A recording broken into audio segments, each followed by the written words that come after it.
বিশ্বনবী সাইয়্যিদুল আম্বিয়া খাতামুন নবিয়্যিন হওয়ার পরেও নিজেকে বলতেন আমি আল্লাহর গোলাম।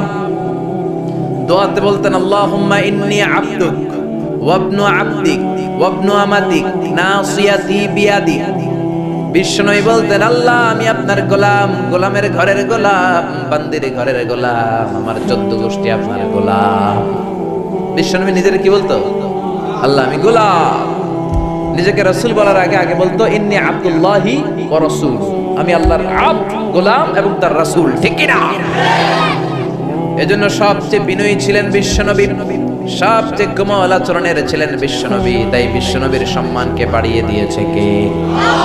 বন্ধুদের সাথে বিনয়ের আচরণ করতেন, সহকর্মীদের সাথে বিনয়ের আচরণ করতেন, স্ত্রীদের সাথেও বিনয়ের আচরণ করতেন, ছোট্ট বাচ্চাদের সাথেও বিনয়ের আচরণ করতেন। সুবহানাল্লাহ, কি মেজাজ আল্লাহ তাকে দিয়েছেন, কি ব্যক্তিত্ব আল্লাহ তাকে দিয়েছেন। The most amazing personality ever in the world. পৃথিবীতে বিশ্বনবীর চাইতে শ্রেষ্ঠ ব্যক্তিত্ব আর হতে পারে?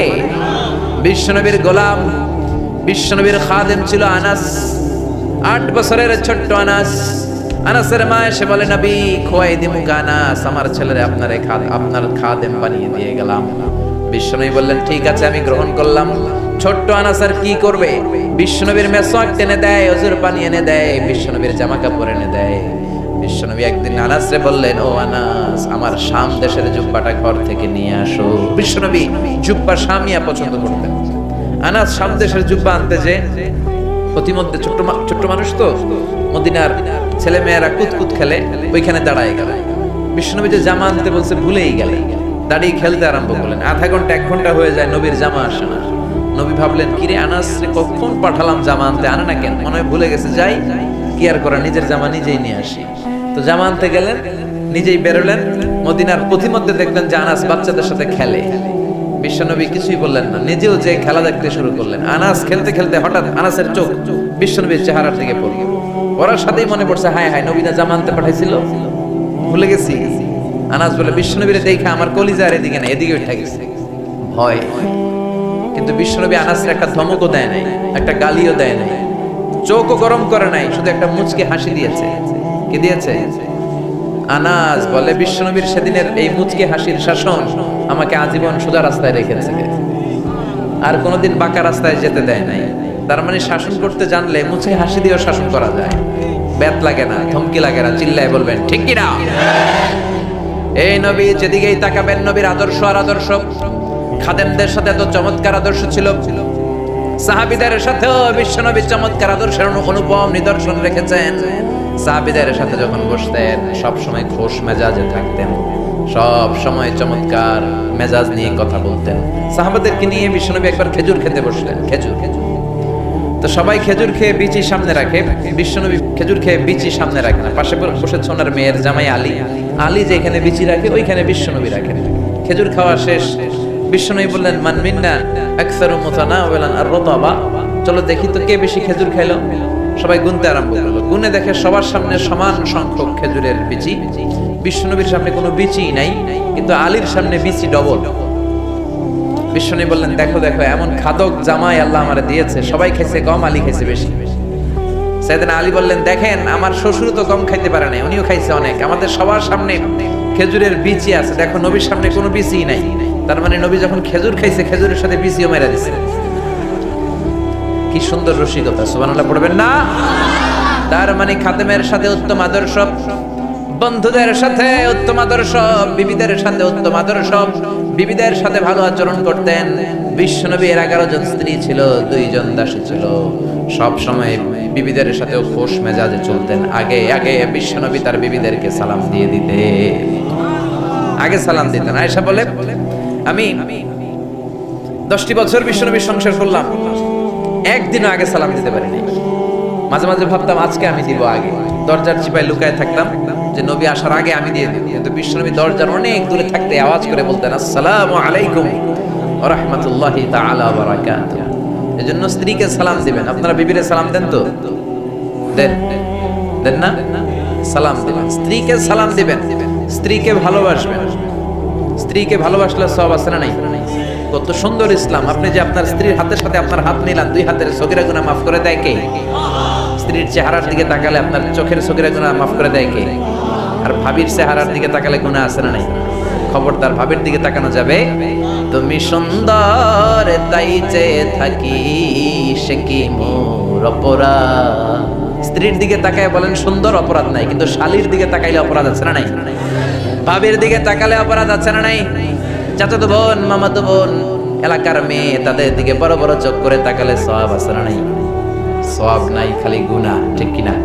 এজন্য মেয়ের জামাই আলীরে বললেন, আলী লা তুতবি'আন নাযরাতান নাযরা, ভুল করে এক নজর যদি কোনো বেগানা নারীর চেহারার দিকে তোমার পড়ে যায়, খবরদার দ্বিতীয় নজর দিবা না। ফা ইন্নালাকাল উলা ওয়া লাইসা লাকাল আখিরা, প্রথম নজর ভুল করে যদি তাকাও তোমারে ক্ষমা করে দিবে কে?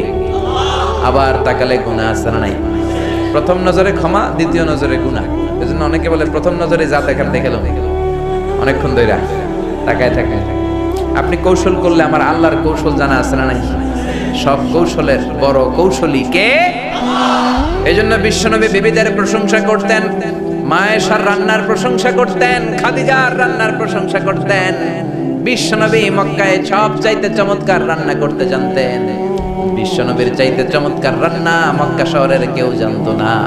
বিশ্বনবী তো ছাগল পালতেন, প্রতি সপ্তাহে একটা ছাগল জবাই করে দাওয়াতি টার্গেট হিসেবে কাফেরদের আন্ডা বাচ্চা সবগুলোর দাওয়াত করে নিজ হাতে গোশত রান্না করে খাওয়াইতো। সুবহানাল্লাহ পড়বেন না? এত সুন্দর রান্না করতেন। তারপরে মায়েশার রান্নার প্রশংসা করতেন, খাদিজার রান্নার প্রশংসা করতেন। এজন্য বিবিদের রান্নার প্রশংসা করতেন, তার সৌন্দর্যের প্রশংসা করতেন। আর প্রতিদিন ঘর থেকে বের হওয়ার আগে আপনার স্ত্রীকে বলবেন একবার করে আই লাভ ইউ। কি বলবেন? বলবেন না? মুরব্বীরা না, কম না বললেন। আর বিবিরেই তো বলবেন, নিজের বিবিরে বললে সওয়াব আছে না নাই? স্ত্রীর প্রশংসা করলে স্ত্রী খুশি হয়, নারীরা খুশি হয়, প্রশংসা পেতে চায়। আপনার ওয়াইফ আপনার জন্য সাজে, আপনি যদি একদিনও না বললেন তোমার সুন্দর লাগতেছে, আর আরেক বেটা যদি কয় ভাবি আপনার সুন্দর লাগে, ঝামেলা হবে না? আপনার জন্য লিপস্টিক দেয়, বেনি বাঁধে, বেনারসি শাড়ি পরে, একদিনও আপনি বললেন না তুমি সুন্দরী, তুমি অনন্যা, তুমি সুস্নিগ্ধা, তুমি সুহাসিনী, সুকেশিনী, সুভাসিনী, অসূর্যম পোষা, মেঘে কালো কেশ, কাজল কালো চোখ, হরিণের মতো ডাগর ডাগর দুটি তোমার চোখ। একদিন আপনি বললেন না, কিন্তু আপনার ছোট ভাই বলে ভাবি তোমার আজকে যা লাগতেছে না, হ্যাপি লাগতেছে, হ্যাপি, একেবারে ইন্ডিয়ান নায়িকা ঐশ্বরিয়া রায় ফেল। তো আপনার ছোট ভাই যদি এগুলো বলে আর আপনি মুখ গোমরা করে রাখেন, ঘরের ভিতরে ভেজাল আছে না নাই?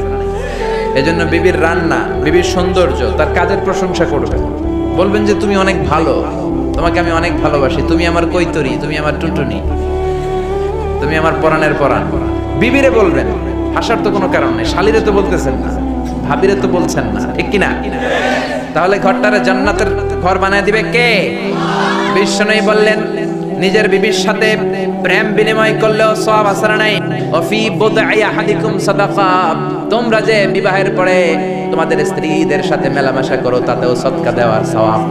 এক সাহাবী বললেন ইয়া রাসূলুল্লাহ কাইফা যালিক, এটা আবার কেমন কথা, বিবির সাথে মেলামেশা করলে কেমন করে সওয়াব হয়? বিশ্বনবী বললেন সাহাবীরে, এই মেলামেশাটা বিবির সাথে না করে যদি পরকিয়া করে ভাবির সাথে করতা, পাশের বাড়ির মহিলার সাথে করতা, তাইলে গুনাহ আছে না নাই? অন্য মহিলার সাথে প্রেম বিনিময় করলে যদি গুনাহ হয়, নিজের বিবির সাথে প্রেম ভালোবাসা বিনিময় করলে সওয়াব হয়। সুবহানাল্লাহ। এজন্য স্ত্রীর প্রশংসা করতে রাজি আছেন? এক লোক মাহফিলের মধ্যে অনেক শুনছে যে বিবিকে আগে সালাম দিতে হবে, বিবির বেশি বেশি প্রশংসা করতে হবে। তো ভাবলো আজীবন যৌতুকের লাগে বউরে কিলাইলাম, আজকে সালাম দিব আগে, যেহেতু ওয়াজে হুজুরে বলেছে, আর তার রান্নারও প্রশংসা করছে। তো বাড়িতে যেই বিবিরে প্রথম সালাম, বিবি কয় কিরে আজকে সূর্য উঠছে কোন দিক দিয়া, আজীবন আমারে কিলায় যৌতুকের লাগে, আজকে সালাম দেয়, ঘটনা তো ভালো না। রাত 12টার দিকে আসছে, মাহফিল টাফিল শুনে দরজা খুলে দিছে, স্বামী কয় খাবার দাও, ডাইনিং টেবিলে খাবার দিয়েছে। তো স্বামী খাবার খায়, স্ত্রী খাবার বেডে বেডে প্লেটে দেয়, আর স্বামী মিটি মিটি হাসে। বেবি বলে রাত বাজে 1টা, মাহফিল শুনে আসছে,